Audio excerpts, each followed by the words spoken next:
this is what's interesting is the weird kind of fragmented education you can get from death metal sometimes, where you learn a little bit of Swedish, you learn a little bit of Japanese, you learn a lot of medical terms, you learn a lot of historical terminology and stuff. You learn what a trocar is. You learn what the term Crypticus means. I'm practically a doctor anyway. Like absolutely. I've listened to so many songs about like cutting shit up and sewing it back up and everything. Like, get sick and I'll take care of you. I got that. Whatever the problem is, we're gonna cut it out. I'm practically Swedish. Coming to you live from Washington D.C. It's Schuler, my pal Schuler. I don't have a boner yet. I'm not. Give it time. All right. It's natural. It's natural. You're nervous. I understand. Just gotta let it. What's happening, dude, buddy? It's good. Everything is good. Life is great. It is cooling off here in magical Washington D.C. Went for a run today with a record that I had been putting off listening to until the very first cold day to go for a run, and it was exquisite. You're going to make me ask? You're going to make me ask what it is? Make you ask what it is. All right, hold on. I'll filibuster here. I'm trying out these Iron Maiden beers, and you have a beer, and today instead of my usual Polar, I am drinking an Alani Nu energy drink. This flavor is Watermelon Wave Alani Nu. Yeah. Well, you're on that side of the health spectrum. I'm on the Iron Maiden beer side of the health How spectrum. is it? I saw you post about it. This is Trooper Premium British Beer. That's never a good sign, Premium British Beer. No offense to our UK fans, but I'm in Colorado where the weed and the beer is world class. So let me see what Premium British Beer is like. Premium British Beer tastes like boiled rocks. Hold on, one more. How's the bouquet? All right.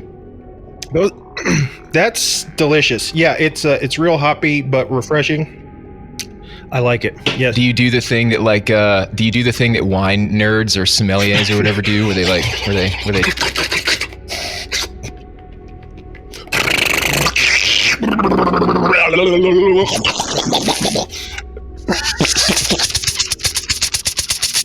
Too forward. I worked in a liquor store many, many years ago, and one of the guys who worked part-time there with me was a sommelier in training, and so he was always like tooting his little sommelier horn and sipping like. So he was insufferable. Oh, dude, he was terrible. It sounds like the Hannibal Lecter noise. Oh yeah. I wonder if that's where Anthony Hopkins got that inspiration. Chianti. Have you some fava beans and Chianti? The way he pronounces Chianti like it's instead of Chianti. It's so evil. Chianti. Yeah, he's so evil. Yeah, he's trying to mock her Americanness. Chianti.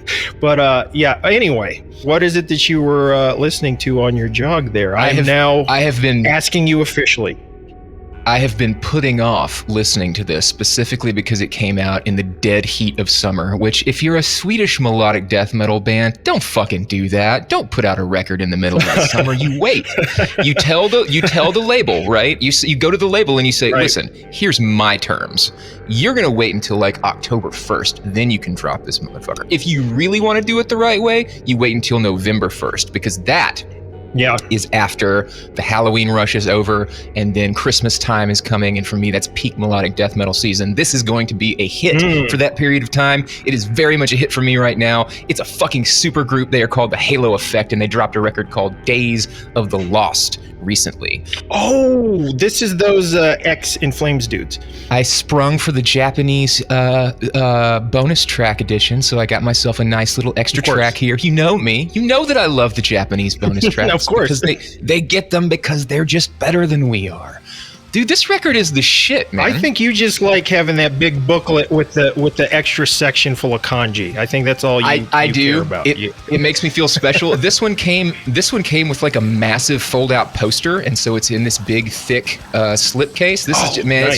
It's pushing all my buttons, man. I love my little extras, but this is a brilliantly crafted melodic death metal record with a lot of modern sensibility, right? Don't go into this thinking that you're going to hear like fucking intestine ballism or like, ancient fucking early Swedish leaning melodic death metal, right? No, this is like for fans of Dark Tranquility, for fans of In Flames at their heaviest over the last like 20 years. Just really good songwriting, incredibly catchy music, super uplifting. I will listen to fucking Michael Stana's vocals, however you pronounce that, the guy from Dark Tranquility. I will listen to that dude sing in a public bathroom. If you recorded it and charged for it, I would spend that money. Like, I love that dude. He's one of my favorite vocalists. And the guitar team on this fucking record, man, Jesper from In Flames is back. That motherfucker can shred. Well, yeah, forget it, man. Did you ever fuck with Dimension Zero? No, because these are all those bands that, I consider like quote unquote century media bands, which were coming out and being established in the era when I was really trying to dive into really, Razorback and Underground and Gore Grind and stuff. So anything that was like polished like that, I kind of give it a pass. And I'm only discovering it now because you recommended it. so that's awesome, though, dude. Like that's brand new shit to go back and check out. Dimension Zero, Jesper Stromblad was in that band. A handful of other folks were in that band who you might know if you're familiar with the Swedish death metal scene. Yes. blistering melodic death thrash, like so cool. A little bit like Darkane. It's somewhere between like At the Gates and Darkane. Incredibly catchy though, just like, and that to me with melodic death metal, for me the thing about the subgenre that stands out the most is just how catchy it can be.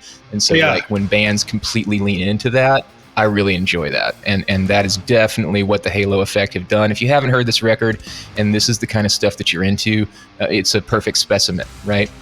All right. And especially if you are if you continuously mourn the loss of In Flames, which happened like what 20 fucking years ago. I own In Flames' entire discography. I buy every new In Flames record that comes out. I haven't loved an In Flames record in a long time, but I'm not gonna fucking lie and say that all their shit sucks, because that's not true. There's something on each In Flames record that goes back to sort of the Clayman period, somewhere around there. If you're a fan of that era, In Flames has done something over the last 20 years that you would like. You just don't want to. Probably, yeah. I was, like most folks, heavily into that early stuff, the Lunar Strain stuff and all that, which was just guitar pornography. And it was, I think a lot of those bands kind of got at the time lumped in with black metal, but that Gothenburg Sound was so, to me, was just purely death metal and very much just the melodicism of like Celtic music and folk music and all these other ancient forms of music and bagpipes and stuff, and putting that in the sound of a guitar and twin guitars and bringing twin guitar harmonies and stuff. That shit I never get tired of, and I think that was really the first time that there was any kind of an evolution on what Iron Maiden established as a sound. Everyone just kind of did the Iron Maiden sound, and then Gothenburg came and said no, this is the further exploration of that sound. So I still love that. But where you go for catchiness, I go for evil. I need the melodic death metal to be evil, or if it's, and that's why I don't like a lot of these century media bands. It's not evil enough for me. It's too the artwork's too nice. Man. They're wearing spandex and shit in the photos. It's like, come on, guys. They're standing in front of sports cars. I want to see motherfuckers in the woods in front of shacks, with acoustic guitars. That's what I'm looking for. This is like, this is the Halo Effect. But look, if you're looking for evil, okay, steer the fuck away. Okay. This is for dudes. This is for well-groomed, well-manicured guys who are walking out of IKEA with a brand new IKEA bedroom set. It's dad melodic death metal. Like it's fucking. It's first class. It's first class melodic death metal. So. This is what you listen to if you buy the first class ticket on the plane and you listen to melodic death metal. You're a big Halo Effect fan. Like that's that fancy motherfucker. This is more my style of melodic death metal, and this is an album that got slept on a lot. It's from a few years ago. I don't know if you can. Are you familiar with? I pronounce it INISANS, which is probably incorrect, but it's spelled INISANS, INISANS. Oh, should have looked this up. Oh man, I don't know about this. Well, this is a very melodic, evil, epic death metal. Kind of put it in the same category as Dismember, but it's a little more epic than that, and maybe a little bit of intestinalism, but a little more savage and more Swedish sounding than that. And it's just really, the album is Transition, and it's just amazing. And I really can't.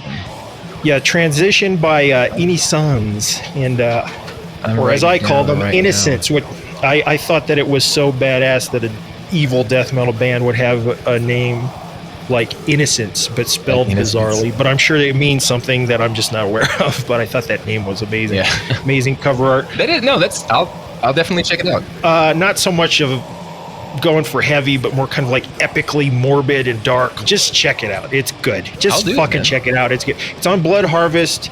It's we love Blood Harvest. It's from like 4 or 5 years ago or something, but this came up in my piles. So yeah, and it's got a lot of atmosphere too. So that's kind of what made me think about it. It's melodic, epic, evil, morbid, and full of atmosphere, and very beautiful. Very cool. Your turn, you bastard. I can't see your shirt. Yeah, what? There you go. Look at those fucking guns. What is that? Oh, your tit meat. You know what this says. I don't want to see your baloney tits. My side boob meat. This is Morbid Angel. Everybody loves baloney boobies. Well, when they look that nice, they do. Yes. Well, thank you. I aim to please with my titties. Well, they're better than my Costanzas. Well, hold on one second. Let me okay. Get ready. All right, I'm ready. Now he's gonna flex. He's gonna flex his back now. Flex them glutes. Show them off. Let's see what you got. Pucker it up. So let's fucking talk. Had to go into the archives. Oh, fuck. That's right. I saw that you got that. Yeah, that's got like all sorts of shit. Let's talk about Bloodbath's new album, Survival of the Sickest. Fucking amazing. Jesus Christ. What a really, really good record. Like, this is one of those times where I'm listening to it and like, there's nothing that I can think of to say about this record. It's a perfect death metal record. I agree. I don't know what else to say. A lot of people are trying to say they're not digging it. And I find it bizarre because it's like, it's just kind of perfect. It's like, I can't think of a complaint to have. Well, the first thing that I want to say is the headphones that you recommended to me came in the mail. So I have been diving in. Dude, it's really incredible. The first thing that I did is exactly what you told me to do. I went back and I listened to Kill by Cannibal Corpse because number one, it's one of my favorite albums of all time. But you're right. Like it's blowing my mind how much I haven't been hearing over the years. You know? I hear you. And obviously, as somebody who just like absolutely worships music and who's been controlled by it and who has loved it for literally, my entire life. You know? Yeah. It's just it's strange to me that I'm just now getting around to like the audiophile thing, but for a long time it doesn't really matter that I'm just now getting around to it because who knows if I would have appreciated it as much when I was younger as I do now. But there's just so much shit going on that I can never hear before. Mm-hmm. It's better this way. You were blind, but now you can see. It's better to have watched porn your entire life on a black and white little tiny TV and gotten used to it, and then you get 4K HD and it blows your mind. It's better that way than being bored with everything like everyone is now, you know? Exactly. And if I'd been listening to this on high quality shit my entire, adulthood and adolescence and everything, you're right. I would have a different appreciation. It would just be part of the scenery now. But like, this is like very much allowing me to go back and enjoy some of the things that I haven't listened to in a while, or things that, like a lot of the tech death that I listen to, a couple of songs that have come up in shuffle since I got these fucking things is like listening to shit I've never heard before. Deeds of Flesh is a different band for me, and they're one of my favorite bands.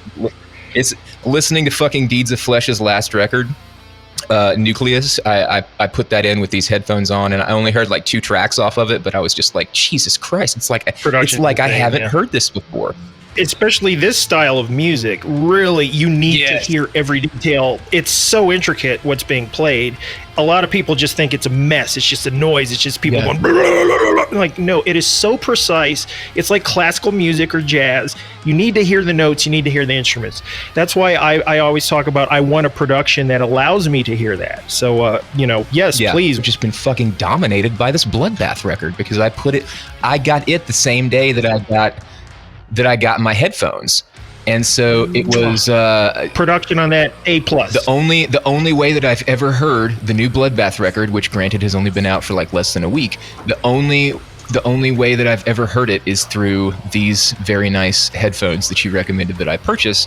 And it's just so good. It's so fucking good. It's so heavy, So it's good. so catchy, and like everything. Listen, for people who have like strayed from Bloodbath, because I know that there were. I enjoyed the last two Bloodbath records. I'm not gonna lie and say there weren't some aspects of them were a bit lackluster. For me, that had more to do with the songwriting than it did the vocal performance, because a lot of people kind of wanted to hang that on Nick, being like, oh, you know, now that's but like number one, he fucking killed it. Nick is great. And number two, they're still good records. Killed it. Right? But this record is right up there with Nightmares Made Flesh, man. Oh, yeah. It's that catchy. Oh, yeah. It's got that fucking old school death metal ethos. Like, you can feel the artwork in the songs. Yes. Everything is just clicking together. Everything meshes. You know what I mean? And so if you want that fucking old school fucking dirty ass playing, if you want that ethos, if you want that style of music, but you don't mind getting it from a band who's got a decent production budget and who's got a decent sort of back catalog that they can use to sort of look back on and say, hey, these are the things that we've done that we really like or whatever, check out the new Bloodbath record. It's very, very good, especially if you haven't given the band a chance in a while. Let them win. Hey, we're talking Catatonia doing death metal here with the front man from Paradise Lost. So it's gonna be good. I've always been such a huge fan of the songwriting of Jonas Rensky and Blackheim. Like, those guys are just geniuses in any direction they go in. But when they decide to go death metal, it's over. I think this is the best Bloodbath album, period. Like, my favorite of theirs ever was Resurrection and Carnage, because it was supposed to be like a pun that they were literally talking about the band Carnage for that production. That I did not know, but I get it. Carnage. So yeah, Swano produced that in his living room. That was the last album, or next to the last album he did with them, and that's one of my favorite Dan Swano productions ever. I've read so many articles with him detailing exactly how he got the guitar sound on that and everything, and that's the last time he played drums for them too. I really love Swano's drumming. But anyway, the first EP, Breeding Death, is one of the most influential things on Crypticus of all time. Furnace Funeral. Yeah, dude, you remember it. You remember those songs forever. They're so fucking catchy. Yes. Speaking of catchy, there was a very, very fun bonus that came with the box set edition of the new Bloodbath album, Survival of the Sickest. Oh, yes. A fucking mousetrap. I saw this. Yeah. It is a mousetrap with the band logo engraved on it, because you're caught in this motherfucker. You ain't getting out. Well, that's just unfair to mice. What about mice who are fans of Bloodbath? I would never. That's just, you're just gonna cut them out. No, this is for humans. Cool, this is for the humans, right? The mouse population is safe. Only humans? Only humans can get stuck in this rat trap. Yeah, keep your penis away from that. Oh shit! I knew it. Damn it! I knew this was gonna happen. It got me. You're gonna shoot your eye out. Oh, it got me. Well, I think we have a lawsuit on our hands. Bloodbath, we have a lawsuit on our hands. Bloodbath, put it on camera. Let's see that big purple, swelling monstrosity. Fucking jail for what you've done to me. I don't think it's below the screen. Schuler's having a bloodbath right now. I don't think it's going to be that bad. I don't think it's going to be bad at all. Like, it wasn't. I didn't get the full force of it, but it's a mousetrap. Just tie it off. It works. It does. Tie it off. It does a good job. Okay. God damn. Well, just how's your penis though? Is the penis going to survive? That sounded brutal. I mean, I could hear it. I think the penis is going to be okay. All right. It's suffered worse beatings before for longer periods of time. I'm sure it has. So we're not gonna worry about that. Everything's gonna be fine. We're in business, baby. Bloodbath Bloodbath has been absolutely dominating my mix over the last few days. The sound quality has had a whole lot to do with it. This is really like a golden age now, especially to go back and look at old albums and the production on those, because some of those turned out so amazing and still sound so good today, even without remastering. And those headphones will show you the brilliance of early death metal production, and also the foibles of it and the problems. Sure, but it's just a great journey to go on. I'm so happy you got those. Me too, man. And I got like 3,000 plus records to go back and listen to. Now, Yeah, right behind you. I'm gonna go all the way back to Yeah, like wow. high school and be like, God damn, I don't remember Limp Bizkit having this kind of complexity and nuance. Oh, bro, that's some new metal production is porn. Yeah, that's yeah. some really good like Korn albums. The production on Korn albums, it's insane. I was being sarcastic, but at the same time, that is, I mean, like, interesting to check out. Well, this is the problem with having amazing headphones, is that you will start becoming a fan of things just for the production, and you will start to have the same problem I have, where it's like, this is a great album, but the production sucks. This is a okay album, but the production is godly. So, you know, so yeah, since we're now in the Halloween season, things are getting spooky and gorgeous, and I just went on a huge bike ride yesterday, and it's all happening. All the weather is getting just right where I like it and shit. And you're talking about the new Bloodbath, and you know, the Catatonia boys, which brings me to one of my favorite bands of all time, Diabolical Masquerade, which was where we all got to know Blackheim from Catatonia. This was his solo project with Dan Swano, where Dan did all the drums and production and stuff, and Blackheim wrote all the music. This is the very first one. A Raven Dusk in my heart. He was a pioneer in that he would write songs with himself as the protagonist, like the Castle of Blackheim, Blackheim's quest to bring back the stolen autumn, and so on and so forth. He's always talking about what Blackheim's up to. Blackheim's forest kept the seasons. He's got a nice forest, Blackheim, is what you're saying. Blackheim's hunt for nocturnal grace, you know, Raven Dusk in my heart. Yeah, it was fucking amazing shit. So yeah, Diabolical Masquerade, I can't think of a better, well, it's like an avant-garde black metal band, really, but tons of atmosphere. And I just, if you haven't heard Diabolical Masquerade, I can't recommend the album Nightwork enough. It's one of the greatest albums I've ever heard in my entire life. Something that I hold in the most hushed, highest regards in terms of an album. Then something that we've talked about many times, and if we're talking, I'm talking about what brings to me this season. Oh yeah, what this season brings to me in terms of atmosphere. Oh yeah, continue. And I have to bust out The Old Man's Child. Oh, that's my boy. Is that the EP? That's that first demo they released, which was most people only have it with the split version with a Dimmu, but this is the original version, released on Hot Records. I've talked about this on the show before. This is the Hot Records version, which is actually Shagrath's label. So it was like he put out their first demo. This is one of the greatest pieces of atmospheric metal just music I've ever heard. It's very different than later Old Man's Child. It's got some of the best production they've ever had is on their demo, by the way. It's folkish. It makes me think of Tolkien. It makes me think of Middle Earth. It's dark. It's full of I can't think of a black metal album that has this atmosphere. It's a very unique, powerful atmosphere on this album. Nice. I do love all the old man's, as I call them, old man's balls. I love all their stuff. Dude, that record you had right there. That was my first Revelation 666. That was my very first Old Man's Child record, and I fucking we're both big Galder heads. Galder guys. Here. Great songwriter, great guitar player. Yeah. Love him. Now be prepared to be very upset with me, because I got this Old Man's Child vinyl box set, which has, let me see here. It's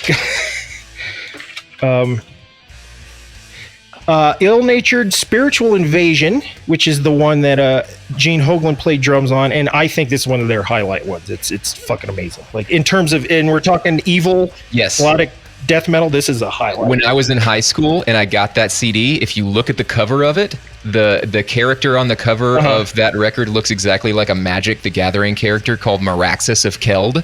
And so I built a deck entirely around that fucking guy, specifically because of that Old Man's Child record. Nice. I always thought that guy was either Sauron or Morgoth. That was because and that album has a lot of Tolkien. Old Man's Child has a lot of Tolkien for me.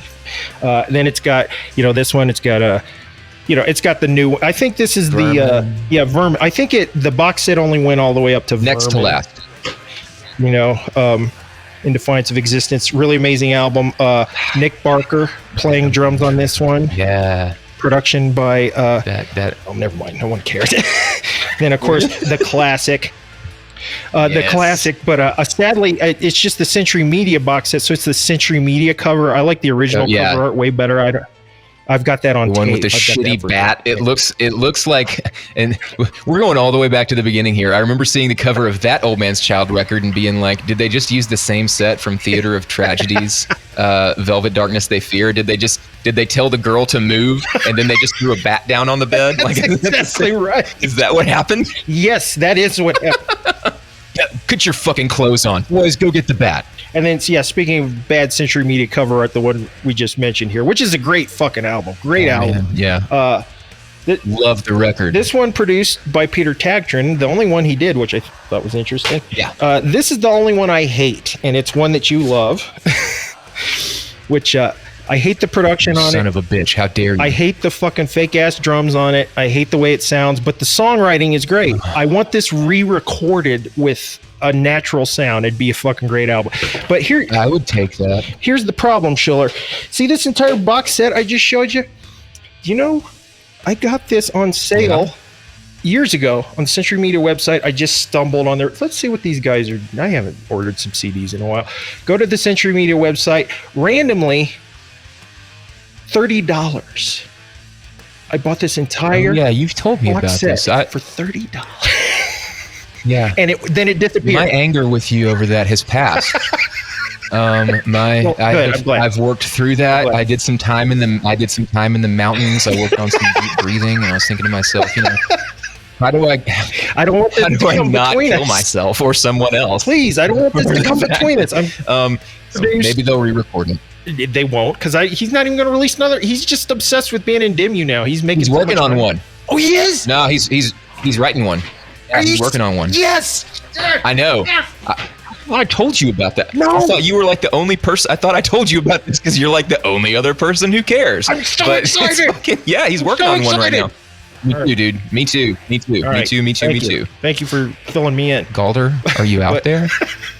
Come on the show. I want to be part of his life. I feel like me and Galder have a whole lot of stuff that we could talk about, Baldness. He's got his spiders that he raises. And baldness, your guns. We can talk about being bald. Mustaches. We can talk about I can grow one. We can talk about corpse paint. We can talk about bats. Whatever, Galder. Let's fucking hang out. No, seriously. I noticed you didn't mention guitar playing or music at all there, so maybe I'll talk to him. No, I don't care about that stuff. I already know all that stuff about Galder, so now I'm trying to dive into those hidden parts of his life. I want to know what kind of a dad he is. No, I don't care. But I don't know what kind of a husband he is. Galder, would you be my dad? I'm younger than you. Yeah, I know, right? Probably. He, Old Man's Child is one of the first bands that really bridged the gap between black metal and melodic death metal for me. Yeah, for sure. Specifically, the In Defiance of Existence, that is a straight up melodic death metal record, man. Yeah. There's black metal arrangement on it. Mm-hmm. Yes, but it's bridging those two things was very difficult for me to do as a kid. You know what I mean? Mm-hmm. I was very much this is black metal and this is death metal and this is this. I needed things to fit in a category. Mm-hmm. But they were also just one of the first, that was back when I was in high school, and I was just getting into Cradle, I was just getting into Demon War Gear, that fucking Covenant record, Nexus Polaris. Yeah. All that stuff that was very much grounded in black metal, but angling towards things that were more symphonic and theatrical and heavy. And I really... Yeah, you just named a whole kind of little corner that was developing at the time that I was very much into. Yeah, exactly, dude. Because part of it was because we could find classical elements. Yeah, and you could walk into any record store and find this shit. It wasn't super hard, obscure stuff to find because it was on Century Media or because it was on Nuclear Blast. You could actually, the rednecks who grew up in fucking small towns in Arkansas with one corporate record store or whatever. All the Old Man's Child that I bought specifically at Sam Goody and On Cue. So Yeah, me too. Because that's why that Century Black shit really mattered in spreading that music to American kids. Like Nine Equilibrium. Man, Rotting Christ albums and shit. You could buy Rotting Christ albums at the mall. Yeah, I know. Because of Century Black. Ruled, so, that shit was cool. Really cool. It was an interesting time. It was a fun time. Old Man's Child, and just like that vibe of bands like that and the kind of records that they were putting out back then. Like Demu's fucking Spiritual Black Dimensions. Jesus Christ, what a record. Like, I love that so much. I love that sound. And so anything that sort of brings me back to that is going to go a long way with me. And I still like look for that with certain bands. Night Crown is one of them that's done some stuff. That new what is it? Stormkeep, yes. It's been getting a lot of play and well recorded and well played and melodic and has to me, I want all black metal to be Tolkien-esque. I do see. I like that too. Like black metal about War Commando 18, you 41488 Commando, like fuck off. I want fucking orcs and swords and shit. I don't need your war metal. Unless it's Middle Earth War. I need a band that's like, there's got to be at least 6 dudes in there, and there's got to be a female singer, and I need them to look me in the eye and say, "Dracula is real." That's what I want. That's what I want from black metal. There's only 2 bands that have said Dracula is real, and that would be Marduk and Cradle of Filth. The rest of them, I don't know. They're fake as the fuck. But Marduk obsessed with Dracula. Obsessed with Dracula. Yes. What do you think of their Dracula song? I am not that big of a Marduk fan. I'm not either. I was into them initially. Everyone liked When Heaven Shall Burn, We Are Gathered, and all that. But Nightwing is pretty good. But yeah, I think I just described them earlier. They're fucking obsessed with tanks and machine guns and bombs and blah, blah, blah, blah. Like, why do I give a fuck about that? Just go join the military. Like, I'm into this because I want to hear about cool, crazy shit that doesn't exist or that, it used to exist. I want women who kill virgins and bathe in their blood. Like, that's the shit that I want.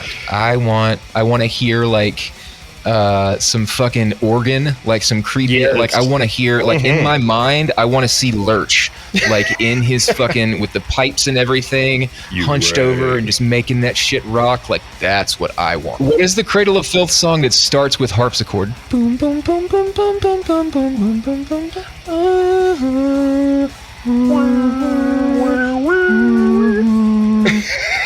Let's just do this the whole show. Hey, remember this Cradle of Filth song?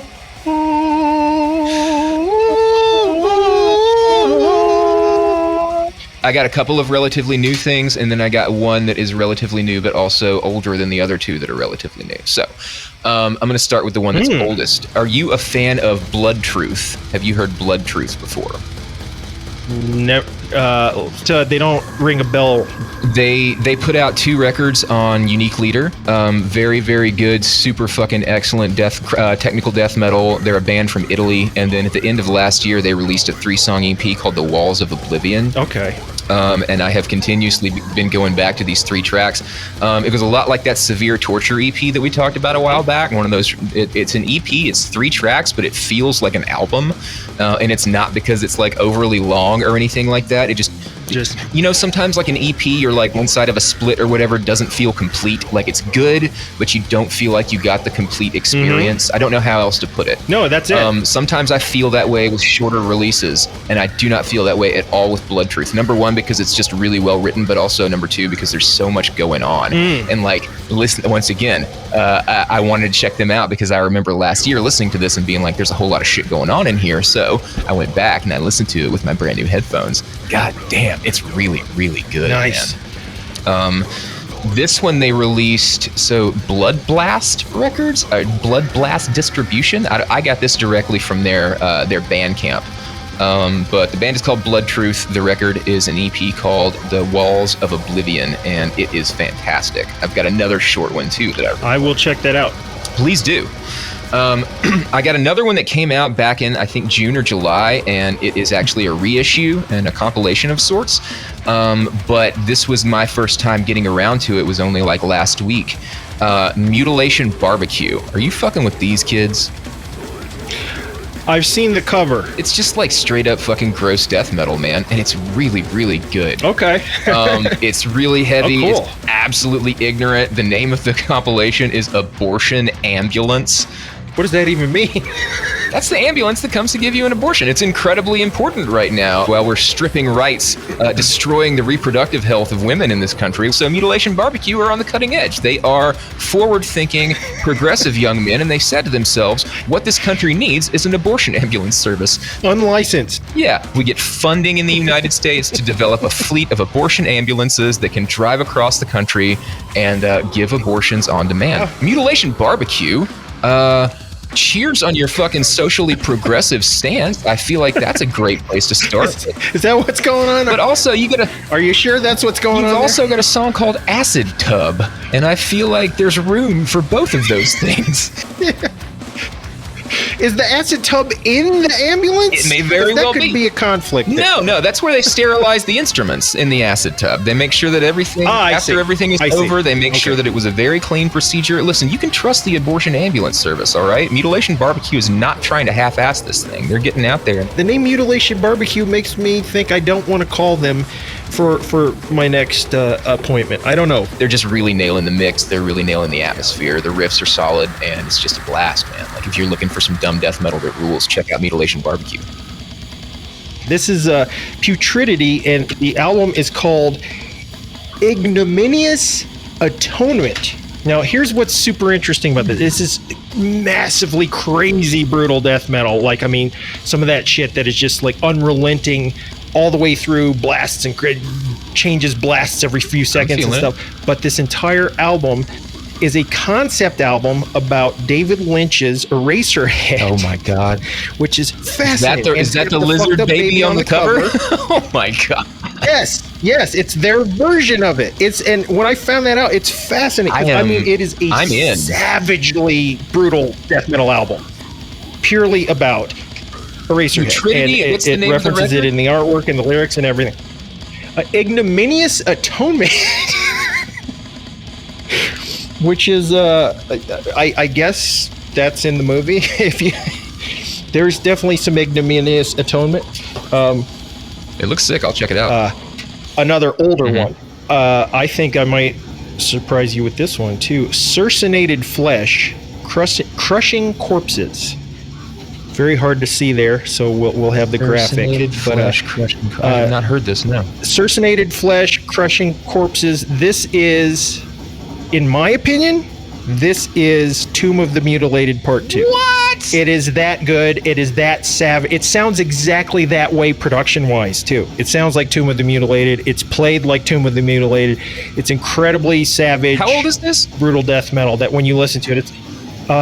shit, I don't know, because when I got it a few years ago, and I think it was older than that when I got it. It's one of those that I had to like dig through distros to find. Artwork very dark and hard to see on the screen here, so we'll have a graphic there. We're gonna show it. Please check out Cercenated. I will. I got it written down too. Crushing Corpses. Years ago, I recommended this album to Trevor, and he on Twitter, and he was like, "God damn!" I was like, "Bro, well, then Tomb of the Mutilated Part 2." That is all the endorsement that I need, and I know that I am not alone. I got one more. It's a Colorado band. It's a band that we haven't heard from in a while. It's a record that just came out a couple of weeks ago, and it is one of the angriest, most savage records I've ever heard in my life. It's the new one from VERMIN WOMB, and it's called Retaliation. Yeah, Ethan Yes. Ethan is. I haven't heard that as much as I've heard Primitive Man, but VERMIN WOMB's real noisy and like grindy, isn't it? And noisy. Yes, it's just fucking savage, angry music. That guy makes some of the angriest fucking music I've ever heard across between Primitive Man and VERMIN WOMB. Like he's just. It's angry, but there's a lot of fucking hurt in there too. You know what I mean? Like, in that kind of, to be able to show that kind of anger along with that kind of vulnerability, I think is a difficult thing to do in these mediums of music, because there's not a whole lot of room for showing vulnerability in death metal. But Ethan is definitely all about doing this shit and grind. Like, this is a painful record to listen to. On the spine, it says, "An oral curse on my enemies," and that is sick as fuck to me. Like, he wrote this record thinking to himself, fuck everybody.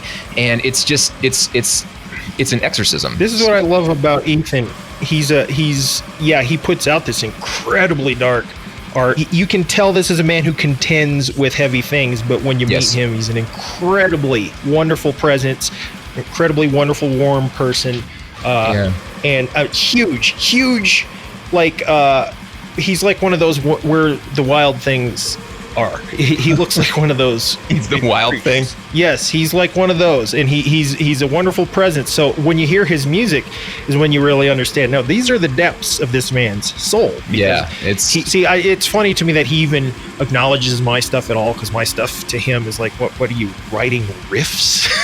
Like, I write feelings, motherfucker. So yeah, Ethan, let's have a chat. Let's hang out. This is me putting it out there. Come on the show, bro. Come on the show. Vermin Womb, the record is called Retaliation. It's out on Closed Casket Activities, and if you want to hurt yourself, go and listen to this record. That's what I got for today. It's let the record do the hurt for you, and don't hurt yourself. Okay, let the music do it for you, because Ethan has done all the legwork for you. You can just sit back and Ethan's been let those through emotions the pain. Wash over you. I'm going to be real quick here and just do a very quick recommendation for the season Please that we're in. Yes. And this is no big fucking surprise. This is just like the old man's child. If it's getting dusky out there and the harvest is coming in, it's time to get into some fucking Deceased. Get into some fucking Deceased, and you got to get into all of them, especially the ones that have artwork done by Alan K, Crypticus cover artist, like this one, because I want to brag that I have something in common with Deceased. But yes, all the Deceased albums, especially this one, as the Weird Travel On, one of my favorite albums of all time, is just very, very good record. Infected with Halloween feeling and fall feeling. Even this one, their Night of the Living Dead. Yeah, that's the one for me. Concept album, Fearless Undead Machine. That's one of everyone's most favorite, I'd say. But for me, it's definitely as the Weird Travel On. All of them have. Deceased. It's a good idea. Just put on horror movies, put on Incense, put on Deceased, and get into let the weather come in the windows. And another thing, drink some Iron Maiden beer. Now that we know now that it is the official season, and we know that this season will be blessed, because for the first time in years, I found Oreo pumpkin spice cookies. All right, show's over. Show's over. That's it. No. You better come back here, you motherfucker. Let me put this out there. Oreo, don't worry about what he's doing right now. He's confused. He doesn't know any better. He's a Philistine. Let him do his vomiting, and what you need to do is you just need to give me the Oreos. Let him continue to vomit. He's going to be okay. Don't worry about Dr. Crypticus. He's been eating things that make him throw up his entire life. He's good at this. He throws up on record, and it sounds really good. They're vegan. That doesn't help. Oreos are disgusting. I'm sorry. I can't.